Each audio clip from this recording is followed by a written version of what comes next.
Okay, good day guys, no. So meron tayo dito guys na Samsung inverter, no. So ito ay two door, no. Ayan. So ito guys, gumagana ito, no. Mula pa ito kagabi natin sinaksak, no. So ayan, no, umusok siya. Ayan. So ibig sabihin guys, malamig na ito. Ibig sabihin ito nag-yellow na, no. Na-meet niya na yung requirements, no, na lamig, no. So ibig sabihin na-meet niya na yung lamig ng kanyang kumbaga yung requirements niya na lamig, na-meet niya na kasi kagabi pa siya nasaksak, then wala naman siyang laman at saka nag-yellow na siya. Ayan. So ang gagawin natin guys, sukatin natin. Ayan o. So alamig na rin, umusok rin yung baba. Yan. So ang gagawin natin guys, sukatin natin kung magkano ang consumption nito, no. So per hour or per month, no. So gagamit tayo guys ng watts meter, no. So meron tayong watts meter dito. Yan, ito. Meron tayong watts meter. So, sa pamagitan nito guys, masusukat natin kung magkano yung consumption nito, no? So, ito po ay inverter na Samsung, no? So, ayan. So, ito ay two door, no? So, gagamit tayo nito para makuha natin yung consumption nito. Ayan, no? So, yan na nga guys, oh. Nilagay natin siya sa ano natin, watts meter natin. Makikita mo guys, 1.4 watts. 1.4 watts lang guys ang kanyang consumption kapag ito ay malamig na, no. Kung hindi siya binubuksan, example, hindi siya binubuksan, yung compressor hindi tumatakbo kasi nga malamig na siya. So ang kanyang consumption is 1.4 lang. Ayan. So antayin natin guys na tumakbo yung compressor, no. Sukatin natin siya na tumatakbo yung compressor, no. Ayan. So umandar na siya guys, no. Umandar na yung ano natin, yung unit natin, no.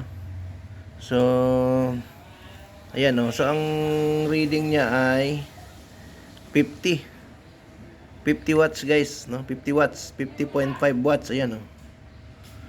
So ayan, kung makita nyo guys, ayan, 50. Ayan, 54. Tumatakbo siya ng 54, 58. So antayin natin bumilo guys, no. Antayin natin yung pinaka ano niya, pinaka maximum niya. Tingnan natin. Nasa 59. So antayin pa natin guys mga 5 minutes, no. Ayan, umakyat pa. Antayin natin mga 5 minutes. So ayan na guys, no. After 5 minutes, ito na siya, no. Ayan, no. Ayan. So ayan guys, no. After 5 minutes guys, ayan na. 137, no. 137 watts ang kanyang consumption per hour, no. Yung ganitong rep, no. So ito guys ay ano pa ito, no. Yung 137 per hour na yan na consumption, in 24 hours guys, halos 12 lang guys ang tumakbo yung compressor dyan. Yung kalahati niyan pahinga na. So ibig sabihin walang consumption. So ibig sabihin kalahati lang yung kumpitin natin dyan, no. So in 24 hours, kalahati lang guys tumatakbo yung compressor, no. So hindi siya kasi tumatakbo ng tuloy-tuloy kasi nga pag na-meet niya na yung lamig, hihinto naman na yung compressor. Ito po yung laro ng inverter. So compute natin guys, no, kung magkano yung approximate na consumption nito pagdating sa electricity. So punta tayo sa calculator natin guys. Dito na guys, no, nandito tayo sa calculator natin. So ang nakuha natin kanina guys is 137 watts per hour, no. So yun po yung na-consume nakuha natin. Ngayon, i-divide natin, i-multiply natin ito sa divide natin, no? Divide natin sa 1,000 para ma-convert natin into kilowatts, no. Divide 1,000. So, ibig sabihin kumakain siya ng 0.37 kilowatts per hour, no, yung kanyang consumption. So ngayon, i-multiply mo siya kung magkano yung rate nyo sa inyong lugar, no. Tulad sa amin, ang rate namin dito ay 11.36, no, times 11.36 pesos. So ang lumalabas is 1.5 pesos per hour ang kanyang consumption, no. So multiply natin siya sa 24 dahil 24 hours natin siya ginagamit, no, times 24. Ayan. So meron tayong 37 pesos per 24 hours, no. So i-multiply natin sa 30 days, no, kasi nga yung isang buwan 30 days, no? So multiply natin sa 30 times 30.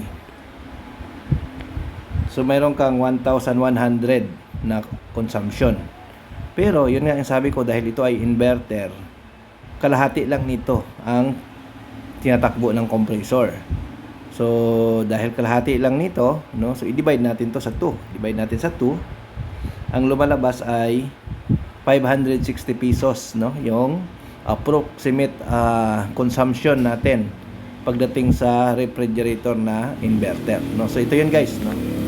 So yun po yung approximate consumption, more or less consumption natin kasi nga inverter, no? Inverter yung unit natin, no? So sana makatulong yung video natin na to. Okay, thank you, bye.